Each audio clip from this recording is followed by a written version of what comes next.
Domestic violence is devastating for many, and not just for women. We discuss how AVANZAR is helping victims in advancing through the healing process. It's all here on the next Latino Motion. Join us.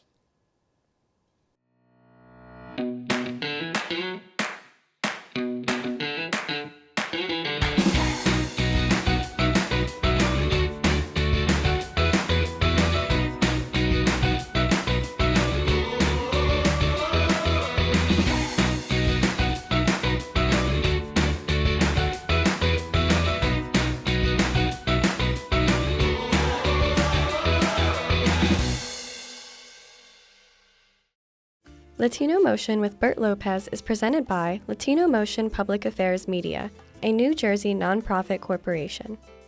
Join us online at www.latinomotion.tv. Find us on Facebook and YouTube. We encourage your comments and contributions for show topics. Funding for Latino Motion is provided by Atlanticare. For more information, call 1-888-569-1000 or visit atlanticare.org. Atlantic City Electric, energy for a changing world. And South Jersey Gas. Welcome to Latino Motion, a weekly interview show highlighting issues impacting New Jersey's Latino community while advancing understanding of Latino cultural heritage and contributions to our society. And here is your host, Bert Lopez. Buenos dias and welcome to Latino Motion. Joining me today is Angela Cunningham. She is the lead advocate at AVANZAR. And Angela, welcome to Latino Motion. Thank you, Bert. Thanks for having me. So AVANZAR, actually Spanish for advance. Yes. And tell me more about the organization. Obviously, from the beginning of the show, we talked that this show is going to be talking about domestic violence. Yes. But how does AVANZAR play a role in that? So AVANZAR plays a huge role in the domestic violence community and population. We have a safe house that helps to place individuals. So when I say individuals, it's male, female, LGBTQ community, population, in a safe house that is fleeing from domestic violence. How widespread is domestic violence? Domestic violence is very much widespread. We're noticing that other cultures are now coming out and reporting domestic violence. A lot of the times, different cultures are not educated in the domestic violence factor of knowing that they're in actual situation that is leading up to domestic violence. Some examples are economic, financial abuse, gaslighting, not just physical, but it's a long list of different things that individuals in different cultures have been dealing with for quite some time that they may not have known that they were dealing with. And that is interesting. It's there has been a lot of education. Yes. And I see in programs in Spanish TV, for example, really having advocates speak out and coming forward. And we're seeing some headlines too. Some people are becoming more aware, not just in the Anglo community, but across the board, right, in other cultures. So you did indicate that domestic violence impacts all, right? So, and you do have folks who have suffering domestic violence for all walks of life. Yes. How about socioeconomic? What kind of role does socioeconomics play in domestic violence? It definitely plays a huge role. What I'm noticing now working in this organization is playing definitely a huge role in the Latino community. We're actually putting together things as far as outreach for the Latino community so that more of that social economic education can be put out there, you know, for that community. So that way they're educated in that actual component. Now, do you have any numbers in terms of that impact? Typically with social economics, so we are seeing about 26.9% is happening within the Hispanic Latino community. currently. And that's a big number. Yes, it is. That's of all the domestic violence. That's a major, Correct. major number. Let's talk a little bit about what kind of programs you have. But before we get into that, just in terms of the outreach, you mentioned the importance of outreach and how that's impacting the fact that more women, more folks, that are not just women, but also men and children are coming forward as victims, survivors of domestic violence. A lot of that is the advocacy. Tell me about the role that the agency plays in advocacy and education. So advocacy is the voice for survivors. We have a hotline that is 24 hours. Survivors call in and they need help, for an advocate, maybe for social services, maybe for help with being placed at another shelter where they don't want to stay in county. They want to go to another county. Our agency will advocate out of county for them. So advocacy is a major core for the agency in our VIP program. Oh, that's interesting. Certainly staying within the same area that your abuser is at would be problematic for many of the survivors. So you do have some sort of networking in terms of other agencies that work together with you? Yes, we do. So we've had issues or situations rather where maybe our safe house is at capacity and we have to advocate out of county. There's only one domestic violence shelter in every county. So AVANZAR is the only domestic violence agency and shelter in Atlanta County. Now, The only one. Yeah, you mentioned the numbers in terms of Latinas, Hispanic that are impacted by domestic violence. There's also barriers to seeking help, right? Like language, et cetera. Yes. Tell me a little bit about how you're helping to overcome some of those barriers. Okay, so one in which the language, if we have someone that calls in is of Spanish speaking, we have a technical support team called the language line. So what that is a translator. We'll pick the language of the individual that's calling in, and they'll simply translate for us. We also have bilingual lead advocates as well that can assist with translating for us. Yeah, that's great. So it's not just Spanish. You have other languages as well? Other languages as well, yes. So it's great using the technology. Now, how do people come to you? Well, typically what they do is they call into the hotline. If they don't call into the hotline, they use our tech support line. We've had people actually show up at the agency if they were fleeing.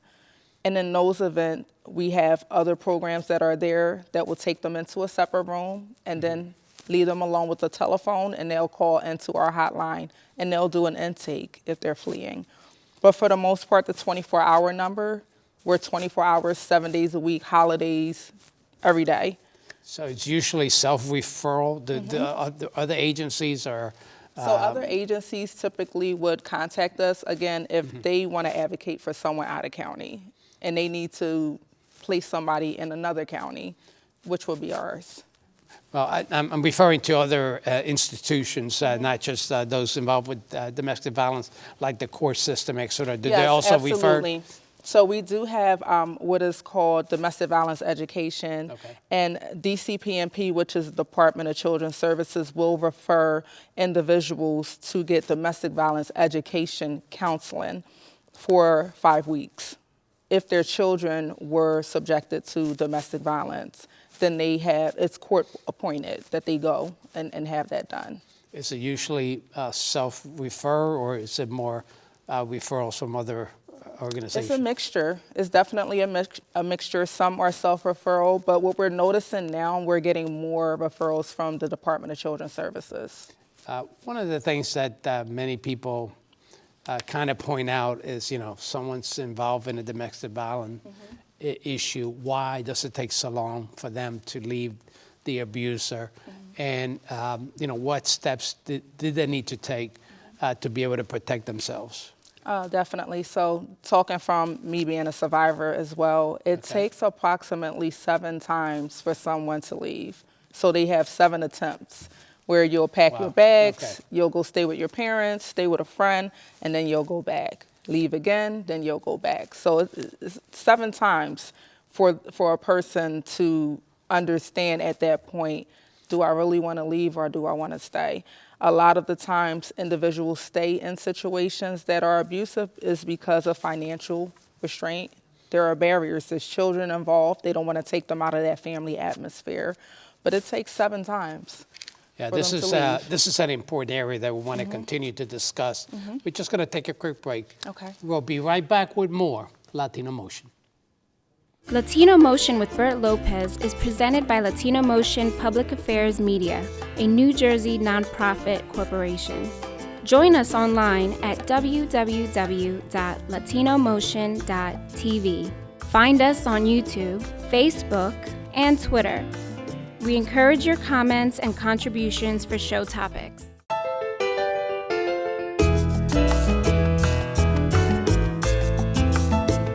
Welcome back to Latino Motion. We continue our discussion with Angela Cunningham. She is the lead advocate at AVANZAR. And Angela, appreciate you coming forward, indicating that you are yourself a survivor of domestic violence. And you know how difficult it is to come out, and we were talking about that subject. And you indicated that you may take up to 7 times, or 7 attempts to leave an abuser before you're successful. And you did mention some of the limitations, right? Yes. Like economics. Yes. What message would you give other women who are going through that process? It's very difficult to leave. What advice do you give them? The advice that I would give individuals that are going through domestic violence is always have a safety plan. Safety plans sometimes take, a day or 2 to kind of put together. Pack a bag, keep it in your car if you have one, or keep it near the front door but in a hidden place. Always know that if you're in immediate danger, to contact 911. You can always get a temporary restraining order, which will lead to a final restraining order. And in the state of New Jersey, that's permanent until the person actually drops it. Our hotline is 24/7, so in any event they need someone to talk to, they need resources, they need to do an intake for safe housing, or need to get out of the county, we are here for a survivor. And of course, going through that process of getting a restraining order, that is a difficult thing to Yes. do. Do you also assist in that regard? So we have legal advocacy. Okay. That can assist with legal services, or the legal advocate could actually go to the courts with the survivor to advocate for them. However, we do not provide that service as far as them getting the temporary restraining order. The temporary restraining order can be obtained through the local police station or at your county, downtown county courthouse. Let's talk about some of the programs that are so vital to help survivors. And you have one that's called the VIP program. Yes. Tell me about that. So the VIP program is geared towards domestic violence and sexual assault population. So our VIP program is with our hotline that is located in our shelter, which is at an undisclosed location. The hotline is ran 24/7, 365 on holidays, weekends, you name it, someone's always there. Absolutely. So we have several different shifts that run that hotline. The VIP program also entails with our sexual assault, or our we call it SART rather, which is our sexual assault response team. Okay. And in the event that there is a victim of sexual assault, which is transported to one of the local hospitals, the triage or the emergency room will contact our agency and activate a SART. At which time we will talk to the survivor and see if they would like to consent for a forensic exam. That's very impactful, certainly helping this woman who at the time, they don't know what to do and certainly could use advice. Now, this program, you said, is 24 hours Yes. a day. Yes. Let's talk about some of the other programs you have, because one of the issues is not just domestic violence and sexual assault, but a big issue has to do with human trafficking. Yes. Tell me about how your agency is engaged in that and what programs you have to help in that regard. So with the human trafficking program, we have our Dream Free. It's called Dream Free. It's a team of individuals that assist with outside agencies that are calling in to our hotline to do referrals. Those referrals typically come from DCPMP, which is the Department of Children's Services, and they're reporting human trafficking. And that population typically starts anywhere from age 13 to roughly about 21, 22 or so. The individual runs away from home and is trafficked by a male or female. So typically the parent will contact Department of Children's Services, and they would want to do a referral. At that point, Department of Children's Services will call our agency, they'll do the referral with us, and then we'll send it to the Dream Free team, which will get in contact with the family or the victim. Now, I know that there have been some awareness campaigns to help individuals understand and notice when there may be an issue of human trafficking in their communities, because this could happen. It could be in your neighbor. It could be anywhere, right, where someone is being trafficked and you are not aware of it. What are some of the signs that you would say you could look to recognize that this is happening in your community? So typically with human trafficking, again, it could be, what we're seeing is in the adolescence age range. So with the adolescence age range, we can typically see maybe a teenager coming home with brand new sneakers, their hair done, their hair cut. You know, the parent didn't give them any money to get those things done, or the person themselves have a lot of money on them. They're running away. And when they run away, they leave the state. They cut their location off their telephone where the parent can't reach them. So we're noticing it with the adolescents group. Now, if you're talking about adults getting trafficked, we're noticing that the trafficking with adults, they're coming from other states into New Jersey. So when we notice that population, they then try to get into shelter because they're trying to flee the person that's trafficking them.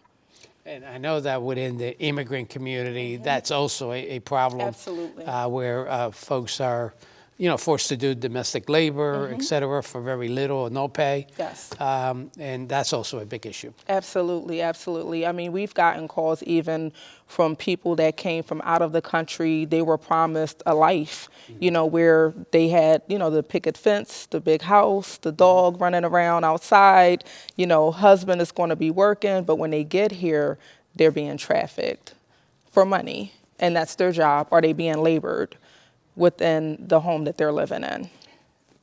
Another issue is the impact of domestic violence. And you mentioned even with human trafficking, could start as young as age 13. Yes. But kids are impacted when they witness domestic violence happening in their household. It's a big impact. Tell me some of the work that you're doing around that. Okay. So we have the PALS program. And the PALS program is geared towards children that have been impacted by domestic violence. Now, what the eligibility is for the PALS program is we ask for not ask the survivor, but we educate the survivor to be away from their abuser, out of the home for at least 90 days. It gives a transition point for both survivor and child.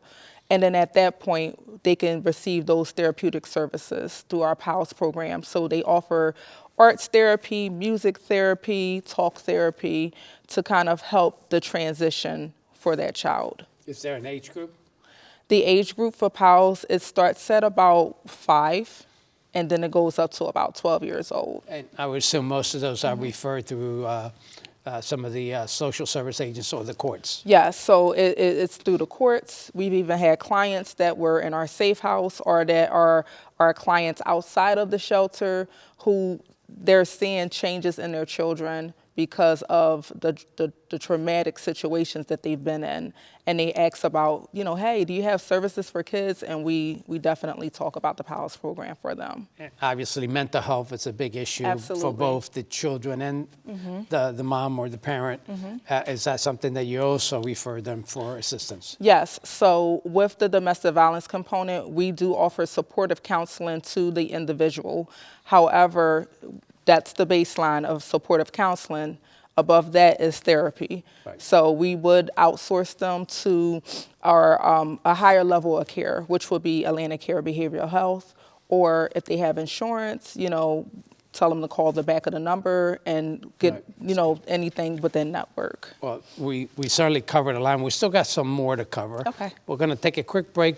We'll be right back with more Latino Motion.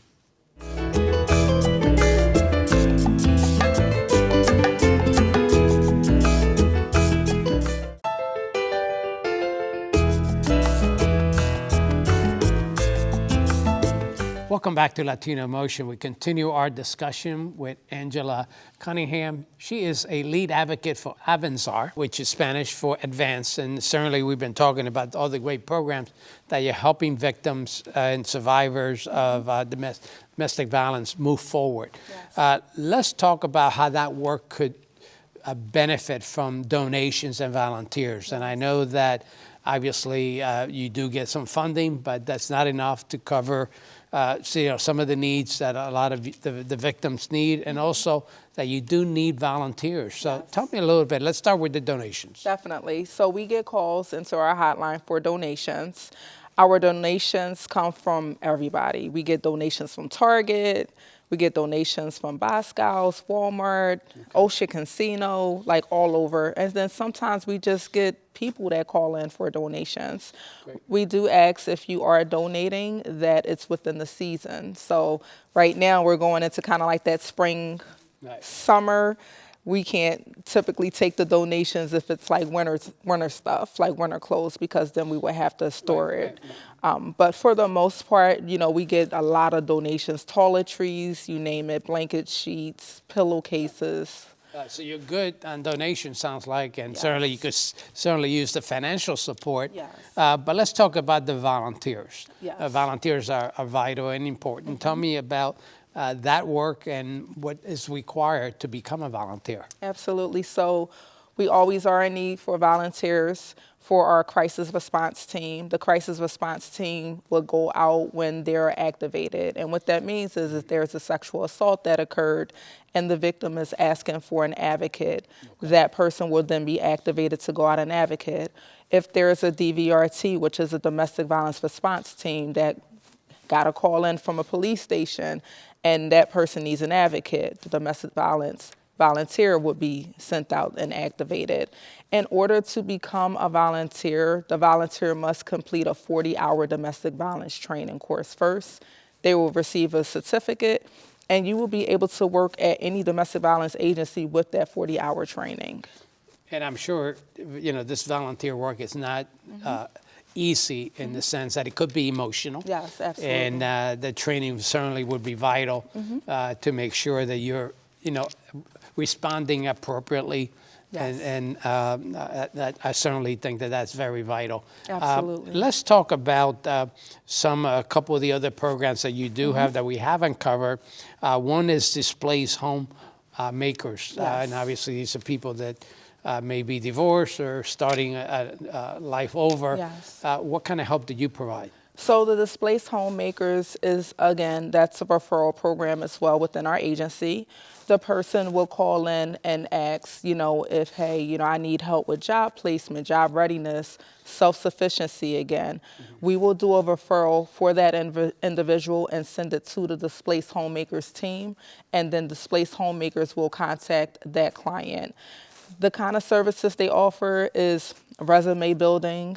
They help them out with clothing. They have Victoria's Closet that's located at our AVANZAR agency, where it's interview-ready clothing for both male and female. Pocketbook, shoes, briefcases, all kinds of things to get you ready to go back into the workforce. So it's geared towards the workforce. Yeah, that sounds like a great assistance, certainly for someone that is looking for work once again after being a homemaker for many years.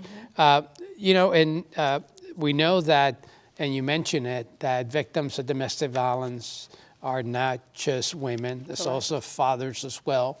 And you also do some work with the perpetrators as well. Yes. You do have a program for fatherhood. Tell me more about that program. So the Fatherhood Support Services is dedicated to empower men to become stronger and be there for his children again, or his family again. It's a 26-week program. It's offered on Zoom.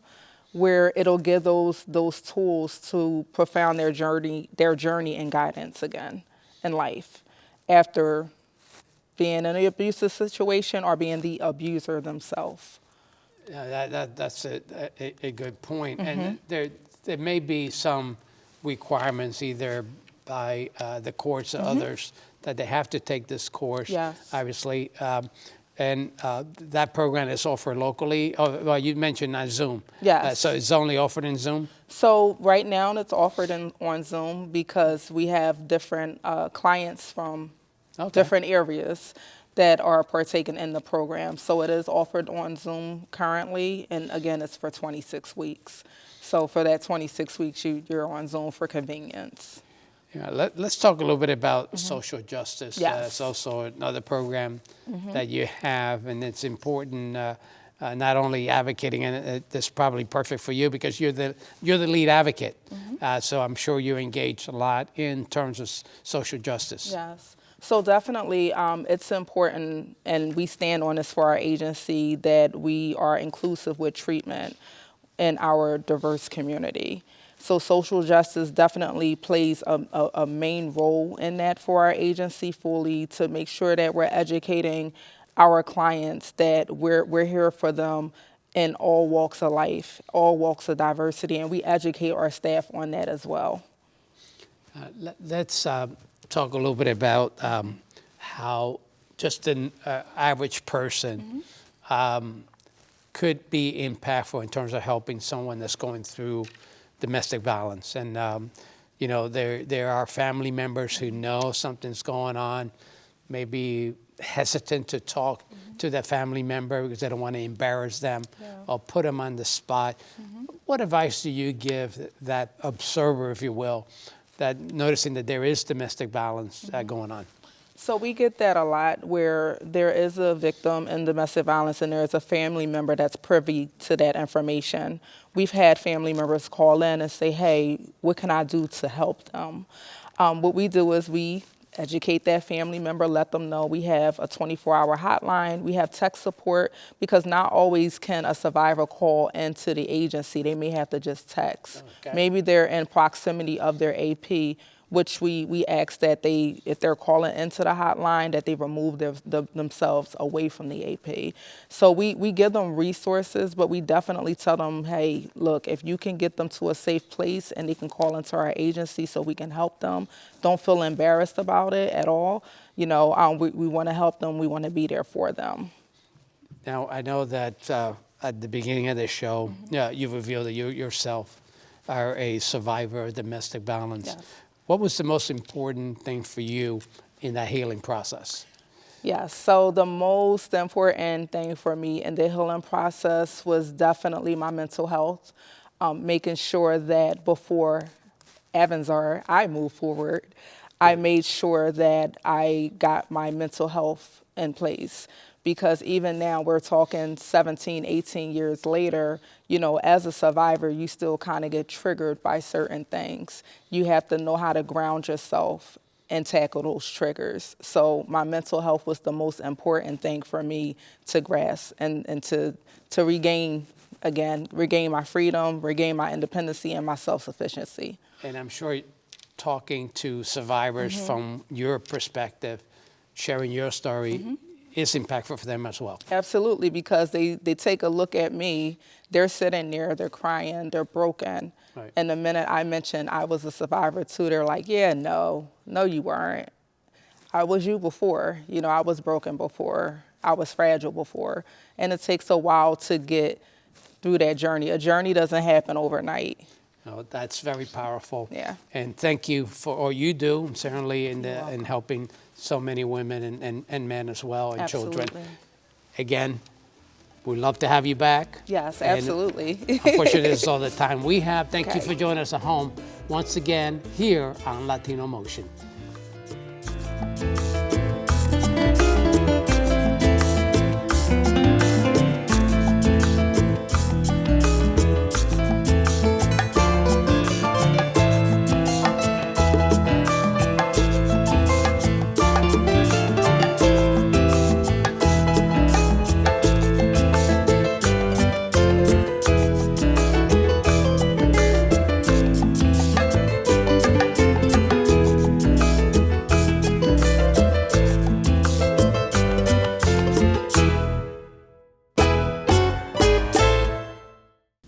Funding for Latino Motion is provided by Atlanticare. For more information, call 1-888-569-1000 or visit atlanticare.org. Atlantic City Electric, energy for a changing world. And South Jersey Gas.